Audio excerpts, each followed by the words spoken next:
Hi friends, ఈరోజు వార్తల్లో నిలిచిన కరెంట్ అఫైర్స్లోని మొదటి అంశం, మసాచుసెట్స్ జనరల్ హాస్పిటల్లో వైద్య నిపుణులు స్మార్ట్ వాచీలతో ఒత్తిడి మాయం అయ్యే ఒక పరికరాలను వాటిపైన అధ్యయనం చేసి ఈ ఫలితాలను వెల్లడించారు. ఈ అధ్యయన వివరాలని న్యూ ఇంగ్లాండ్ జర్నల్ ఆఫ్ మెడిసిన్లో ప్రచురించారు. ఆరోగ్యాన్ని పెద్దగా పట్టించుకునే కుర్రాళ్ళు మిమ్మల్ని పట్టించుకునే స్మార్ట్ వాచీలను ధరించవచ్చని తెలిపారు. న్యాయ రంగంలో భీష్మ పితామహుడిగా గుర్తింపు పొందిన పాలీషామ్ నారిమన్ 95 సంవత్సరాల వయసులో 2024 ఫిబ్రవరి 21న ఢిల్లీలో మరణించారు. కేశవానంద భారతి లాంటి ఎన్నో కీలక కేసుల్లో ఆయన వాదనలు వినిపించారు. నారిమన్ 1929 జనవరి 10న మయన్మార్లోని రంగూన్లో, ప్రస్తుతం యాంగూన్గా పిలువబడే ఈ రంగూన్లో జన్మించారు. ఈయన్ను కేంద్ర ప్రభుత్వం 1991లో పద్మభూషణ్, 2007లో పద్మవిభూషణ్ పురస్కారాలతో సత్కరించింది. 1972లో అదనపు సోలిసిటర్ జనరల్గా నియమితులైన ఆయన 1975 జూన్ 26న దేశంలో అత్యవసర పరిస్థితి విధించినందుకు నిరసనగా మరుసటి రోజే రాజీనామా చేశాడు. 1991 నుంచి 2010 వరకు బార్ అసోసియేషన్ ఆఫ్ ఇండియాకు నారిమన్ అధ్యక్షునిగా పనిచేశాడు. 1999 నుంచి 2005 వరకు రాజ్యసభ సభ్యునిగా సేవలందించారు. Before the memory shades the state of the nation, India's legal system can it be saved, God save the honourable supreme court వంటి పుస్తకాలను నారిమన్ రచించారు. భారత మాజీ క్రికెటర్ లాల్ చంద్ రాజ్పుత్ 62 సంవత్సరాల వయసులో యుఏఈ జట్టు ప్రధాన కోచ్గా నియమితులయ్యారు. ఈయన 3 ఏళ్ల పాటు ఈ పదవిలో కొనసాగుతారు. మొదస్సర్ నాజర్ పాకిస్తాన్ స్థానంలో రాజ్పుత్ నియామకం అనేది జరిగింది. 2007 టీ20 ప్రపంచ కప్లో విజేతగా నిలిచిన టీమిండియాకు రాజ్పుత్ కోచ్గా వ్యవహరించారు. ప్రపంచంలోని అత్యుత్తమ 300 సహకార కోఆపరేటివ్ సంస్థల్లో Indian farmers fertilisers corporation limited ఇఫ్కోకు మళ్లీ అగ్రస్థానం దక్కింది. 2023లో ఇఫ్కో మొదటి స్థానంలో నిలిచింది. స్థూల దేశోత్పత్తి సంస్థ టర్నోవర్ మధ్య నిష్పత్తి ఆధారంగా ఈ ర్యాంకులను ప్రతి ఏటా ఇస్తుంటారు. గ్రీస్ ప్రధానమంత్రి కిరియాకోస్ మిత్సోటాకిస్ తన సొంత ఊరికి విమానాశ్రయం జిఎంఆర్ అనే సంస్థ విమానాశ్రయం నిర్మిస్తున్నందుకు తన సంతోషాన్ని వెల్లడి చేశారు. భారతదేశంలో పర్యటిస్తున్న ఆయన జిఎంఆర్ సంస్థ నిర్మించిన ఢిల్లీ విమానాశ్రయాన్ని బుధవారం సాయంత్రం సందర్శించారు. ఢిల్లీ విమానాశ్రయంలో ప్రయాణికులను కల్పించిన సౌకర్యాలను చూసి ఆనందించారు. క్రీట్ ద్వీపంలో నిర్మిస్తున్న విమానాశ్రయం గ్రీస్ దేశంలోనే అతిపెద్దదని తెలిపారు. అక్కడ అత్యాధునిక సమాచార సాంకేతిక పరిజ్ఞానంతో కూడిన అంశాలను ప్రయాణికుల సౌకర్యార్థం ఏర్పాటు చేస్తున్నందుకు చాలా ఆనందంగా ఉందని వివరించారు. దుబాయ్లో గామా పురస్కారాలు 4వ ఎడిషన్ వేడుకలు ప్రారంభం సంబంధించిన కర్టెన్ రైజర్ కార్యక్రమం హైదరాబాద్లో ప్రారంభించారు. దీనికి జ్యూరీ చైర్మన్గా వ్యవహరిస్తున్న సంగీత దర్శకుడు కోటి, జ్యూరీ సభ్యులు విఎన్ ఆదిత్య, రఘుకుంచ, డివి దానయ్య, డింపుల్ హయాతి, సాయి రాజేష్ తదితరులు హాజరై ఈ వేడుకకు సంబంధించిన ట్రోఫీని లాంచ్ చేశారు. ఈ సందర్భంగా 2021, 22, 23లో విడుదలైన చిత్రాల నుంచి ఉత్తమ నటుడు, నటి, ఉత్తమ నటి, ఉత్తమ దర్శకుడు, ఉత్తమ సంగీత దర్శకుడు, ఉత్తమ గాయకుడు ఇలా పలు విభాగాల్లో అవార్డులు అందజేస్తున్నామని తెలిపారు. వేల మంది తెలుగు, తమిళ, మలయాళ సినీ ప్రేక్షకుల మధ్యలో దుబాయ్లో ఈ వేడుకలు నిర్వహించేలా ఏర్పాటు చేస్తున్నారు. అల్లు అర్జున్, ఎన్టీఆర్, రామ్ చరణ్ సహా టాలీవుడ్ ప్రముఖులందరినీ ఈ వేడుకకు ఆహ్వానించాలని అనుకుంటున్నారు. గామా అవార్డ్స్ సీఈఓ సౌరభ్ ఈ అవార్డు వేడుకలో ఆస్కార్ విజేతలు కీరవాణి, చంద్రబోస్లను ప్రత్యేకంగా గామా గౌరవ సత్కార్తో సన్మానించనున్నట్లు దర్శకుడు ప్రసన్న పాలంకి తెలియజేశారు. అలాగే ఎస్పి బాలసుబ్రహ్మణ్యం స్ఫూర్తిగా gamma SPB golden voice award అనేది గాయకుడు మనోకి అందివ్వనున్నారని ఈ సందర్భంగా తెలిపారు. వారణాసిలో సంత్ రవిదాస్ విగ్రహాన్ని ప్రధాని మోదీ ఆవిష్కరించారు. ఈ కార్యక్రమంలో సీఎం యోగి ఆదిత్యనాథ్ కూడా పాల్గొన్నారు. మార్చి 2 నాటికి పాకిస్తాన్లో కొత్త ప్రభుత్వము కొలువుదీరనుంది. 9వ తేదీకి ముందుగానే అధ్యక్ష ఎన్నికలు అనేవి జరుపుతారు. అధికారిక పంపిణీకి సంబంధించి ఒక ఒప్పందానికి పాకిస్తాన్ ముస్లిం లీగ్ నవాజ్, పాకిస్తాన్ పీపుల్ పార్టీలు వచ్చే నెల 2వ తేదీ నాటికి సంకీర్ణ సర్కార్ను ఏర్పాటు చేసేందుకు మార్చి 9వ తేదీలో ఒక అధ్యక్షుల ఎన్నికలు నిర్వహించేందుకు ప్రణాళికలు రచిస్తున్నాయి. 3 సార్లు ప్రధానిగా పనిచేసిన నవాజ్ షరీఫ్ నేతృత్వంలో పాకిస్తాన్ ముస్లిం లీగ్ మాజీ విదేశీ వ్యవహారాల శాఖ మంత్రి బిలావల్ భుట్టో జర్దారీకి చెందిన పాకిస్తాన్ పీపుల్ పార్టీ మద్దతిస్తుంది. ఇక గాజా అనేది తమ నియంత్రణలో ఉన్నట్టు ఇజ్రాయెల్ ప్రధాని బెంజమిన్ నెతన్యాహు ప్రకటించారు. ఈ పాలనా వ్యవహారాలను తమ చేతుల్లోకి తీసుకుంటామని పేర్కొన్నారు. నేర నియంత్రణలో జాగిలాల పాత్ర కీలకంగా ఉందంటూ తెలంగాణ డీజీపీ రవిగుప్తా తెలిపారు. 23వ police జాగిలాల passing out పరేడ్ను DGP Ravi Gupta గౌరవవందనం స్వీకరించారు. దీంతో జాగిలాల గౌరవవందనం స్వీకరించిన అనంతరం మాట్లాడుతూ ఇటీవల జాతీయ స్థాయి డ్యూటీ మీట్లో రాష్ట్ర పోలీసు వరుస పథకాలు సాధించడాన్ని ప్రధాని మోదీ ప్రశంసించడం తెలంగాణకు గర్వకారణమంటూ ఐఐటిఏ అందిస్తున్న శిక్షణ దేశంలోనే ఎంతో పేరు తెచ్చిందని, పోలీస్ శాఖ విజయాలలో పోలీసు జాగిలాల ప్రశంసాపూర్వక పాత్రను నిర్వహించాయని ఇంటెలిజెన్స్ అదనపు డీజీపీ బి శివధర్ రెడ్డి అన్నారు. 21 జాగిలాలు, 28 కెనైన్ హ్యాడర్ల పాసింగ్ అవుట్ పరేడ్లో పాల్గొన్నారు. ఈ కార్యక్రమంలో anti narcotics bureau director Sandeep Shandilya కూడా పాల్గొన్నారు. మనోహర్ జోషి మాజీ లోక్సభ స్పీకర్గా పనిచేశారు. ఇతను 88 సంవత్సరాల వయసులో గుండెపోటుతో మరణించారు. 1937 డిసెంబర్ 2న రాయగఢ్ జిల్లాలోని నందవి గ్రామంలో జోషి జన్మించారు.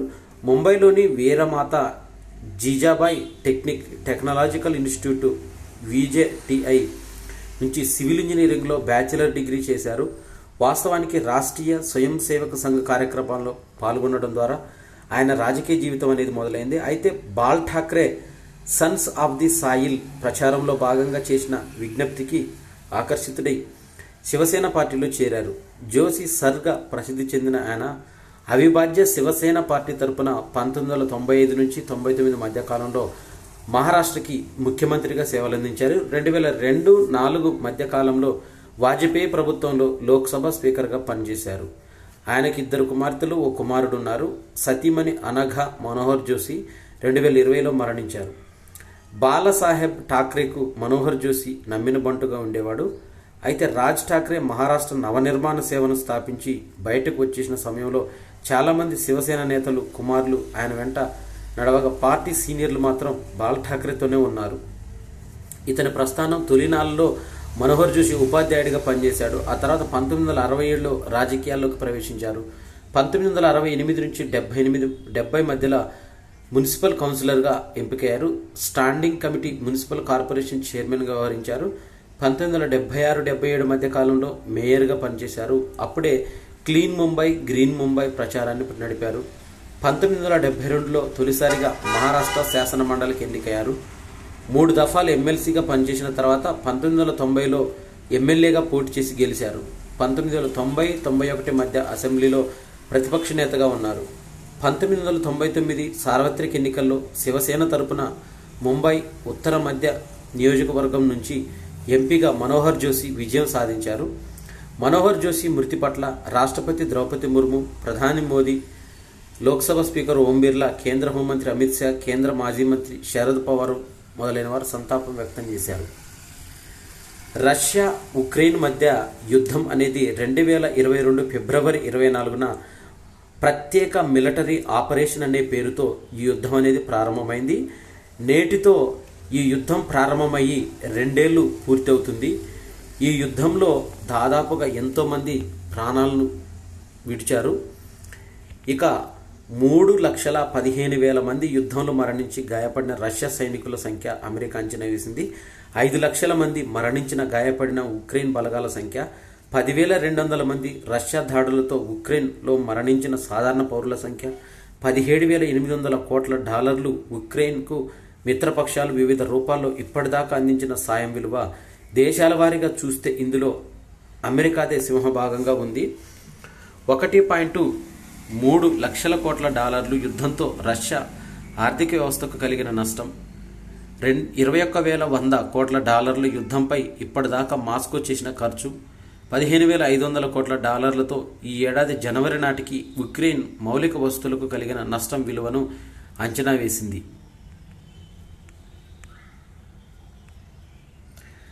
చందమామ పైన తొలి ప్రైవేటు ల్యాండర్ను దించింది అమెరికాకు చెందిన ప్రైవేటు కంపెనీ ఇంట్యూటివ్ మెషిన్స్ అనే సంస్థ.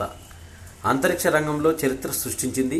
చంద్రుడిపైన తొలి వాణిజ్య వ్యోమనౌకను విజయవంతంగా దించింది. 1972లో అపోలో 17 యాత్ర తర్వాత అమెరికా ల్యాండర్ 1 జాబిల్లుపై దిగటం ఇదే మొదటిసారి. దీంతో చంద్రుడిపైన వాణిజ్య పరిశోధనల శకానికి తెరలేచినట్లయింది. ఇంట్యూటివ్ మెషిన్స్ రూపొందించిన ఒడిసియస్ అనే వ్యోమనౌక భారత కాలమానం ప్రకారం శుక్రవారం తెల్లారుజామున 5 గంటల సమయంలో చందమామ దక్షిణ ధ్రువం పైన కాలుమోపింది. అయితే ఇది జాబిల్లుకు చేరువయ్యే క్రమంలో కొద్దిసేపు వ్యోమనౌకతో సంబంధాలు తెగిపోయాయి. కమ్యూనికేషన్లు పునరుద్ధరణ తర్వాత ఒడిసియస్ చందమామపై దిగినట్లు హ్యూస్టన్లోని కంపెనీ కమాండ్ సెంటర్లో ఇంజనీర్లు ప్రకటించారు. దీంతో అప్పటి వరకు కమాండ్ సెంటర్గా ఉత్కంఠంగా గడిపిన ఇంజనీర్లతో ఆనందోత్సాహాలు వెల్లివిరిశాయి. ల్యాండింగ్ సాఫీగా సాగిందని, వ్యోమనౌక నిఠారుగా దిగిందని ఇంట్యూటివ్ మెషిన్స్ పేర్కొంది. ఒడిసియస్ నుంచి తొలి చిత్రాలను డౌన్ లింక్ చేసేందుకు కసరత్తు చేస్తున్నట్టు వివరించింది. ఒడిసియస్లో అమెరికా అంతరిక్ష సంస్థ నాసా ఈ సంస్థకు చెందిన 6 పరిశోధన పరికరాలు ఉన్నాయని, అవి భవిష్యత్తులో చంద్రుడిపైకి చేపట్టబోయే మానవ సహిత యాత్రలకు బాటలు వేస్తాయని శాస్త్రవేత్తలు చెబుతున్నారు. వీటికి తోడు కొలంబియా స్పోర్ట్స్ వేర్ సంస్థకు చెందిన ఇన్సులేటింగ్ జాకెట్ వస్త్రం జెఫ్ కూన్స్ అనే శిల్పి చెక్కిన 125 మినీ చందమామలు కూడా వ్యోమనౌకలోనే ఉన్నాయి. అయితే ఇది పనిచేసేది మాత్రము వారం రోజులు మాత్రమే. ఒడిసియస్ వారం పాటే పనిచేస్తుంది. ఆ తర్వాత ల్యాండింగ్ ప్రదేశంలో రాత్రి మొదలవుతుంది కాబట్టి క్రమంగా చీకటి ఆవరిస్తుంది. దీంతో వ్యోమనౌక సౌరఫలకాల విద్యుతుత్పత్తి సాధ్యం కాదు.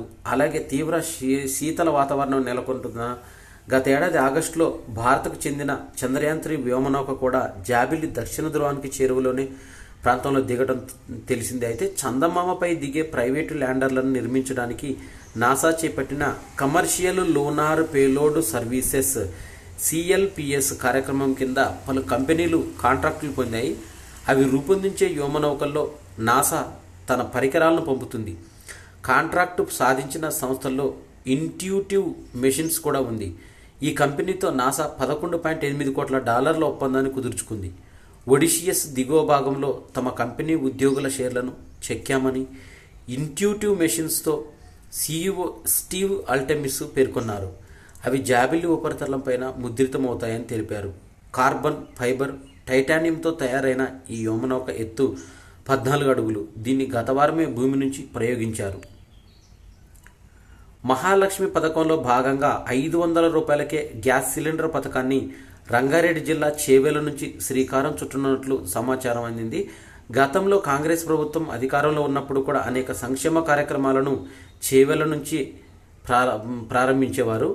అదే ఆనవాయితీగా కొనసాగిస్తూ రాయితీ గ్యాస్ సిలిండర్ పంపిణీ పథకాన్ని ఇక్కడి నుంచే మొదలు పెట్టాలని ప్రభుత్వం నిర్ణయించినట్లు తెలిసింది.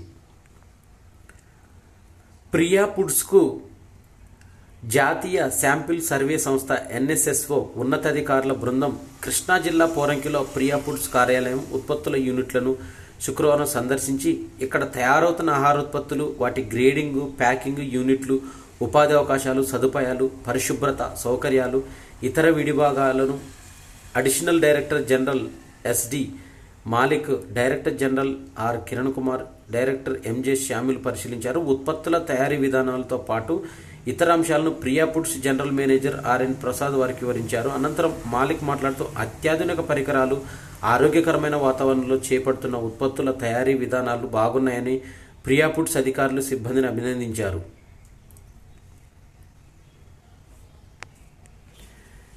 సికింద్రాబాద్ కంటోన్మెంట్ ఎమ్మెల్యేగా ఈ యువ ఎమ్మెల్యే లాస్యానందిత దుర్మరణం పాలయ్యారు. ఔటర్ రింగ్ రోడ్డు పైన పటాన్ చెరువు వద్ద కారు అదుపు తప్పడంతో ప్రమాదం జరిగింది.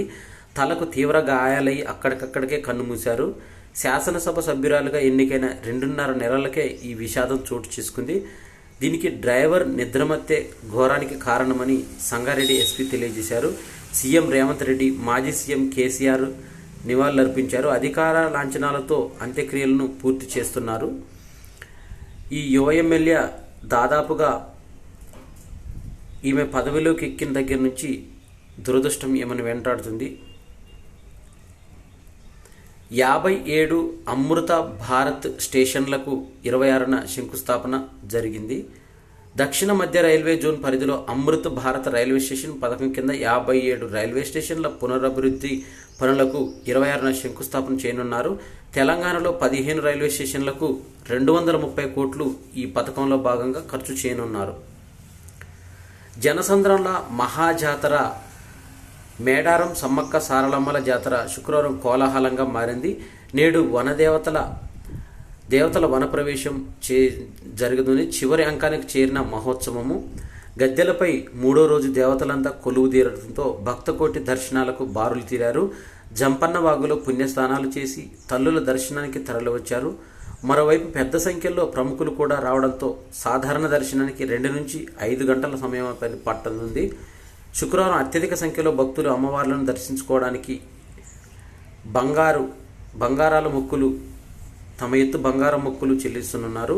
మేడారంలో సమ్మక్క సారలమ్మల శుక్రవారం రాత్రి వరకు 1.20 కోట్ల మంది భక్తులు దర్శించుకున్నట్లు రాష్ట్ర పంచాయతీరాజ్, గ్రామీణాభివృద్ధి, గిరిజన సంక్షేమ శాఖ మంత్రి సీతక్క ప్రకటించారు. రాంచీ టెస్టులో అద్భుత శతకం అనేది చోటు చేసుకుంది. ఇంగ్లాండ్ 302 స్కోర్తోని 7 వికెట్ల నష్టానికి 302 స్కోర్ చేసింది. ఆకాశ అరంగేటం అనేది అద్భుతంగా సాగింది. 4వ టెస్టు తొలి రోజే ఇంగ్లాండ్ను ఆల్అౌట్ చేసి మ్యాచ్పై పూర్తి పట్టు సాధించేందుకు టీమిండియా చేజారింది. పేలవ ఫామ్ నుంచి బయటపడ్డ రూటు 106 స్కోర్ చేశాడు. 226 బంతుల్లో 9 ఫోర్లు చేశాడు. భారత్పై టెస్టుల్లో రూట్ శతకాలు మొత్తం 10. స్మిత్ 9ని అధిగమించాడు. భారత్పై అత్యధిక శతకాలు సాధించిన బ్యాటర్గా రూట్ నిలిచాడు. 100 ఇంగ్లాండ్పై టెస్టులో అశ్విన్ తీసిన వికెట్లు 100. ఈ ఘనత సాధించిన తొలి భారత బౌలర్ అతనే. అంతేకాకుండా ఆ జట్టుపైన 1000 పరుగులు చేయడంతో పాటు 100 వికెట్లు తీసిన 4వ అంతర్జాతీయ బౌలర్గా కూడా అశ్విన్ రికార్డులకు ఎక్కాడు. ముంబైని గెలిపించిన సజన. మహిళల ప్రీమియర్ లీగ్లో సీజన్ 2లో డిపెండింగ్ ఛాంపియన్ ముంబై ఇండియన్స్ బోని కొట్టింది. శుక్రవారం ఉత్కంఠభరితంగా సాగిన తొలి మ్యాచ్లో 4 వికెట్ల తేడాతో ఢిల్లీ క్యాపిటల్స్ను ఓడించింది. మొదట ఢిల్లీ 171 5 వికెట్లు స్కోర్ చేసింది. ఆలిస్ క్యాప్సీ 75, 53 బంతుల్లో 8 ఫోర్లు 3 సిక్స్లు టాప్ స్కోరర్గా లక్ష్యాన్ని ముంబై 20 ఓవర్లలో 6 వికెట్ల నష్టాన్ని కోల్పోయి ఛేదించింది. మహిళల హాకీ కోచ్గా జానెక్ షాప్మన్ తన పదవికి రాజీనామా చేసింది. భారత హాకీ సమాఖ్య తనకు సరైన గౌరవం విలువ ఇవ్వట్లేదని ఇటీవల ఆవేదన వ్యక్తం చేసిన జానెక్ శుక్రవారం పదవి నుంచి దిగిపోయింది. 2021లో ఈ డచ్ మాజీ క్రీడాకారిణి కోచ్ అయింది. ఆమె శిక్షణలో భారత జట్టు టోక్యో ఒలింపిక్స్లో అంచనాలను మించిన ప్రదర్శనతో 4వ స్థానంలో నిలిచింది. అయితే ఇటీవల భారత మహిళలు పేలవ ప్రదర్శన చేయడంతో ఒలింపిక్స్కు కూడా అర్హత సాధించలేకపోవడంతో హాకీ కోచ్కు రాజీనామా చేయవలసి వచ్చింది ఈమె. ఇవి ఫిబ్రవరి 24, 2024కు సంబంధించిన కరెంట్ అఫైర్స్. ఈ వీడియో నచ్చినట్టయితే లైక్ చేయండి, షేర్ చేయండి, కామెంట్ చేయండి. నా ఛానల్ సబ్స్క్రైబ్ చేసుకోవడం ద్వారా నేను చేసే వీడియోస్ అన్నీ మీకు నోటిఫికేషన్ రూపంలో వెలువడతాయి. Thanks for watching.